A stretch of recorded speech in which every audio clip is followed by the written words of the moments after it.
Okay, so you want to buy a soccer team. You picture standing in your private luxury box, looking out over 60,000 screaming fans, shaking hands with dignitaries at midfield, and seeing your club's name stitched into the lining of custom jerseys. You look around the stadium on a Saturday afternoon, do some quick math in your head, and think that 60,000 tickets sold at $100 each means a cool $6 million in a single afternoon. You think to yourself that this must be the greatest, most secure business in the world. It is not that simple. And by the time you understand the actual financial architecture of this industry, you will never watch a game the same way again.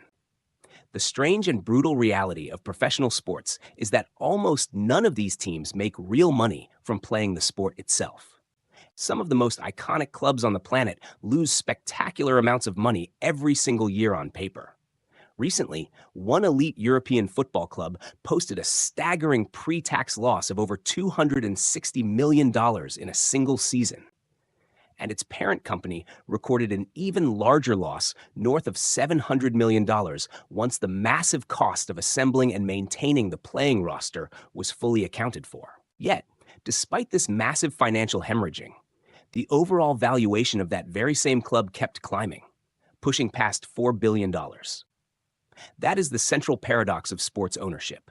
The business itself can bleed cash constantly, yet the asset keeps making its owners richer by staggering amounts year after year. To understand why this happens, you have to throw out everything you think you know about traditional business economics and look at what you are actually buying.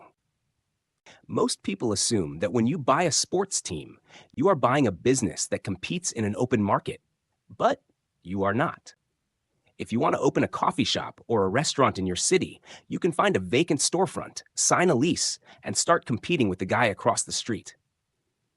In professional sports, you cannot simply build a stadium, hire some players, and declare yourself a member of a top-tier league. The league has to let you in, and they only let new members in when they decide to expand, making you pay a massive fee for the privilege of diluting everyone else's slice of the pie. Right now, a new team joining a major professional sports league in an expansion city is expected to pay somewhere between $7 billion and $10 billion just for the right to exist. That is the entry fee. And that money does not build a single seat in a stadium or buy a single player. It simply gets split among the existing owners as compensation for letting another mouth feed at the table. What you are actually buying when you enter this world is scarcity. Scarcity that is created on purpose, protected by strict rules, and designed to behave less like a free market and more like an exclusive cartel. There are only 30 or 32 seats at the table in any major league, and that number almost never grows. This artificial limit on supply is the first reason why these franchises are worth so much. But it is also the mechanism that forces teams to share their wealth to keep the entire system from collapsing. In American sports, leagues use salary caps, revenue sharing, and luxury taxes to ensure a level playing field, because a predictable league where the richest team wins every game is a boring league, and a boring league loses television viewers. But when you step into the world of global soccer, specifically European football, the rules of the game are completely different, far more cutthroat, and significantly more expensive. In European soccer, there is no hard American-style salary cap to protect you from your own worst spending impulses. You are locked in a relentless global arms race for playing talent, where player salaries routinely consume 60 to 70% of a club's total annual revenue. Under standard accounting rules, when you buy a star player for $100 million on a 5-year contract, that transfer fee does not show up as a one-time $100 million hit on your books. Instead, it gets amortized over the life of the contract, meaning you are locking in a $20 million annual amortization charge on your balance sheet every single year. If the player underperforms or gets injured, that massive fixed non-cash expense stays locked in place, eating away at your margins with patient ferocity. And then comes the physical monument to your ambition, the stadium. Many prospective owners assume that building or owning a stadium is just about concrete, steel, and seats. But a modern stadium is a highly complex, staggeringly expensive piece of municipal infrastructure. It requires high-density Wi-Fi networks capable of supporting 60,000 simultaneous connections, retractable roofs, advanced security systems, commercial kitchens for luxury suites, massive LED displays, and subterranean parking structures. It also requires you to fund highway interchanges and public transit upgrades that local governments make you pay for as a condition of getting planning permission in the first place. Look at the actual numbers. The Tottenham Hotspur Stadium in London, which opened in 2019, cost just over £1 billion, or roughly $1.3 billion. To finance a monument like that, you do not write a check out of pocket. You borrow. You take out short-term bank loans and then refinance that construction debt into long-term fixed-rate bonds placed with institutional investors and pension funds. Tottenham did exactly this, locking in roughly £848 million in long-term bonds with a weighted average maturity of 17.5 years, including a 30-year tranche that does not fully mature until 2051. Because they borrowed around 2019, when interest rates were near historic lows, they locked in a blended interest rate of 3.16%, resulting in a manageable annual interest bill of around £30 million.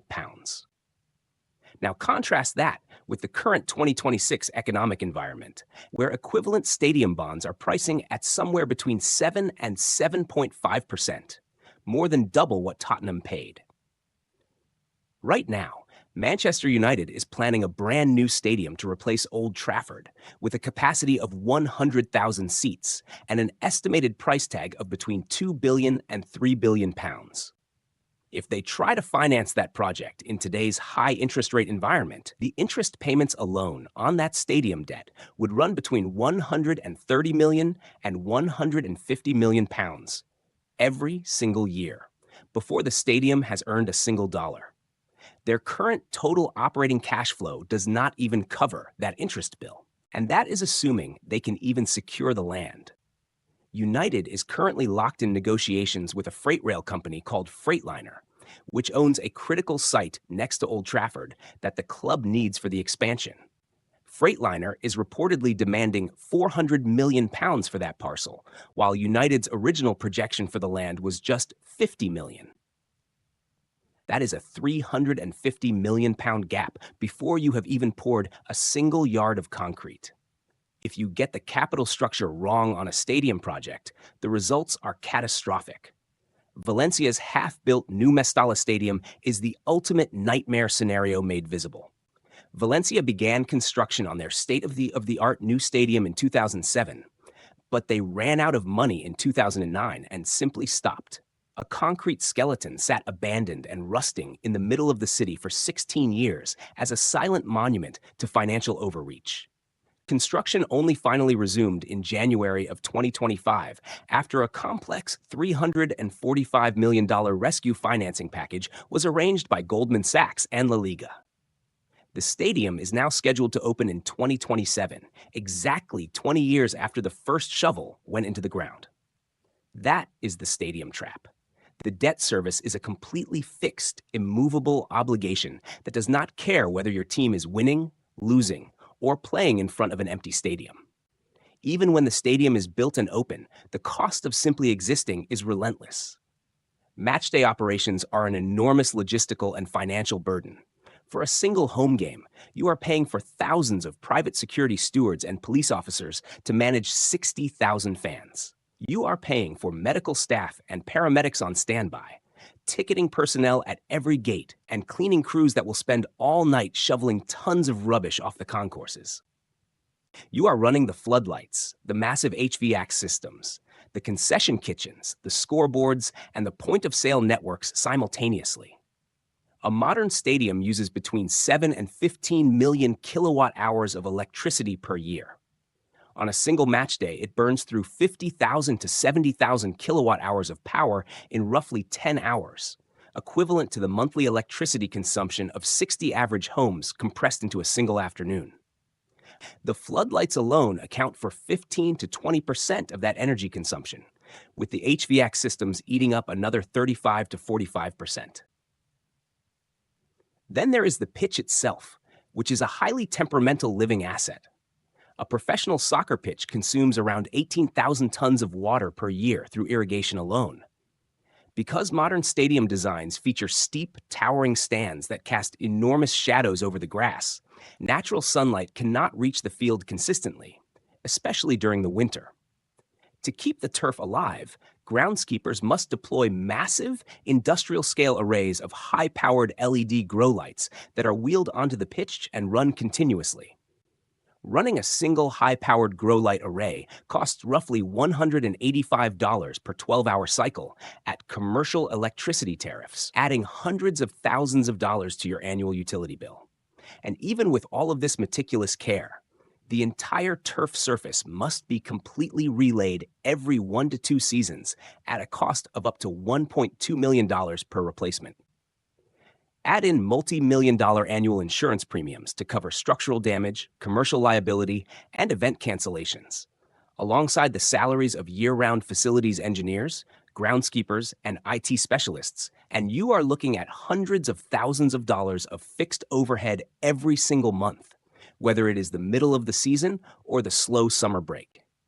To cover these massive fixed costs, you have to maximize how much money you extract from every single fan who walks through your gates. And the traditional ticket window is not where that happens. Ticket sales are inherently capped by stadium capacity and the number of home games you play, and standard ticket revenue has a high operational cost attached to it. The real financial engine of Matchday is the premium corporate hospitality tier. While 90% of your stadium consists of general admission seats, the other 10%, the luxury boxes, the private lounges, and the VIP clubs, generates roughly half of your total ticketing income. The pricing discrepancy is unbelievable. A standard general admission ticket at Arsenal's Emirates Stadium might cost £80 for a Premier League match, but a premium corporate hospitality package at the same game can cost up to £6,500 per person. That is more than 80 times the price of a standard seat for a single 90-minute match. Companies are willing to pay these astronomical prices because they use the suites to entertain clients, reward executives, and close deals, often writing off up to 50% of the cost as a legitimate business entertainment expense. At Tottenham Hotspur, their most exclusive club membership is the Tunnel Club, which places wealthy guests behind one-way glass directly next to the player tunnel, where they can watch the players line up before the game. These seats are priced from £19,875 per season. Because these VIP suites and high-end memberships are sold on 3 to 7 year contracts, they provide your club with something a sports team almost never has: predictable, stable, multi-year cash flows that are completely insulated from your on-field performance. If your team loses 3 games in a row, the general admission fans might stop showing up, but those corporate hospitality contracts remain legally binding. The second major pillar of fixed revenue is commercial sponsorship and naming rights. Corporations will pay you millions of dollars a year just to have their brand name plastered on the outside of your stadium, on your training gear, or on your scoreboards. Barcelona famously sold the naming rights of their historic Camp Nou stadium to Spotify for €20 million a year. Atletico Madrid signed a 9-year naming rights deal with Riyadh Air worth roughly €10 million per season. Bayer Leverkusen's deal with the pharmaceutical company Bayer AG is worth €30 million annually. Naming rights are the ultimate high-margin product.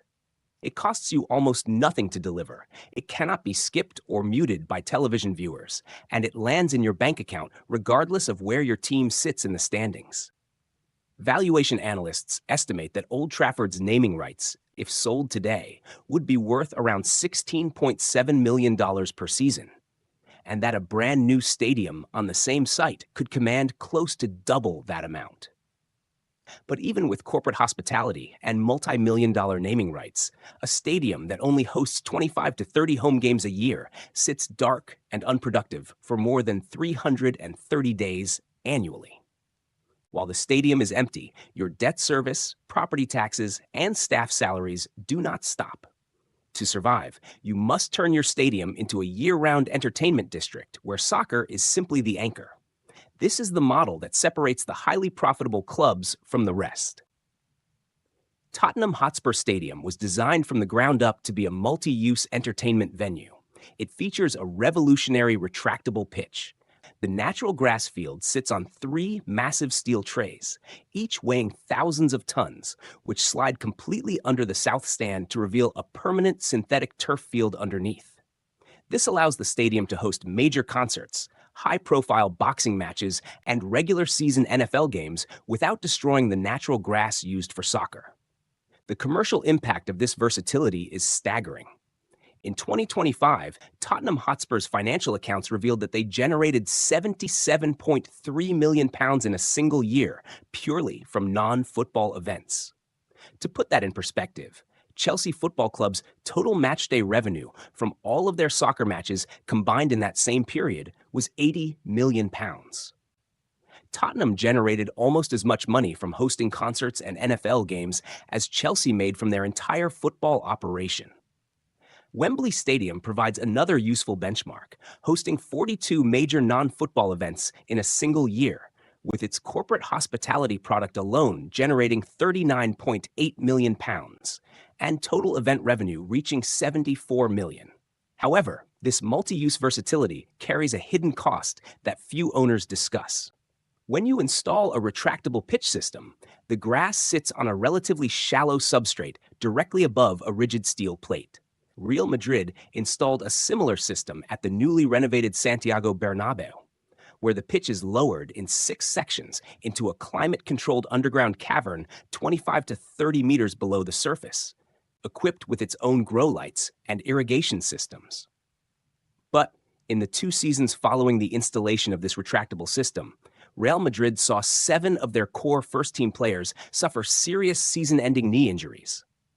The rigid steel plate beneath the shallow soil substrate does not absorb rotational forces the same way deep, natural soil does, leading to severe joint strain on the players. The technical medical science is still debated, but the correlation on your balance sheet is real. A retractable pitch might make you £77 million in concert revenue, but if it destroys 3 of your $50 million player assets in the process, your net return collapses quickly. And this brings us to the ultimate danger of soccer ownership, a risk that does not exist in any closed American sports league, the relegation cliff. In American sports, if your team finishes last, you are rewarded with the number 1 pick in the draft, and your shared TV revenue stays exactly the same. In European soccer, if you finish at the bottom, you are relegated to a lower division. Relegation is a financial death sentence. In early 2026, Tottenham Hotspur narrowly avoided relegation after a highly volatile season. The financial analysis of their position was stark. Had they gone down, the club faced a potential revenue drop of between $200 million and $260 million in a single year, while still carrying over £1 billion in stadium debt. Their debt covenants, the strict legal agreements with their lenders, require them to maintain a specific debt service coverage ratio, meaning their operating cash flows must remain at a certain multiple of their annual debt repayments. If their revenue dropped due to relegation, the lenders could legally declare them in technical default, step up their interest rate by 1 to 3%, restrict their player spending, or demand immediate repayment of the entire outstanding loan. Let us look at what a real functioning financial statement looks like for a club of this scale, running both the optimistic and the realistic bad year scenarios. In the optimistic scenario, your club is located in a major global city, playing in the top division, and qualifying consistently for European competitions. Your corporate hospitality suites are fully leased on multi-year contracts. Your stadium naming rights are secured for $15 million a year, and you host 6 major summer concerts alongside 2 sold-out NFL games. Your matchday revenue across 30 home fixtures runs to $120 million, and your commercial revenue from sponsorships and non-football events adds another $200 million. Your total annual revenue reaches close to $400 million. Your annual debt service is a manageable $40 million at favorable rates, and your operating costs run around $200 million. You clear a healthy operating surplus, pay down your construction debt on schedule, and use the extra cash to buy better players, cementing your position at the top of the league. But now look at the realistic bad year scenario, where a few variables shift entirely outside your control. Your team has a mediocre season, finishes mid-table, and misses out on European qualification. Your broadcast and ticket income drops by $40 million overnight. Summer concert bookings are softer than expected because two major headliners cancel their tours, costing you $10 million in event revenue. Your stadium naming rights deal is up for renewal, but the local advertising market has softened, forcing you to renew for less. Meanwhile, your fixed costs, your player wages, your utility bills, and your stadium maintenance do not move. Because your revenue dipped, your debt service coverage ratio drops, triggering a covenant clause that steps up your interest rate by 1%, costing you an extra $8 million in interest payments for the year. One of your star players suffers a knee injury on the retractable pitch, forcing you to spend $30 million in the transfer market to buy a replacement. The year ends with a staggering loss of $80 to $100 million. The difference between the good year and the bad year in this business is not a minor adjustment. It is a massive swing of over $150 million on the exact same building, with the exact same staff, playing the exact same sport. This is why the smartest operators in this industry have stopped viewing their clubs as sports teams. They treat them as real estate and media companies that happen to field a team because the team is the unskippable content that draws the crowd. They build entire commercial districts around the stadium perimeter, owning the hotels, the apartment towers, the offices, and the retail shops that run 365 days a year. They use the passion of the fan base to drive consistent foot traffic to their real estate assets, capturing a percentage of every dollar spent on a beer, a hotel room, or a restaurant meal near the stadium. If you strip away the romance of the sport, owning a soccer club is a highly leveraged, thinly margined, brutally volatile business. The 90 minutes of football that everyone comes to see, that is just the opening act. The real business is the naming rights, the corporate hospitality, the debt structures, and the concert calendars running quietly behind the scenes. If you get those right, you own one of the most resilient, high-status, and appreciating assets in the global economy. Get them wrong, and you own an extremely expensive concrete bowl that sits empty 90% of the year, with a lender on the phone asking why your interest coverage ratio just dipped below the line. If you found this video valuable, leave a like, subscribe, and comment below which business you want me to cover next.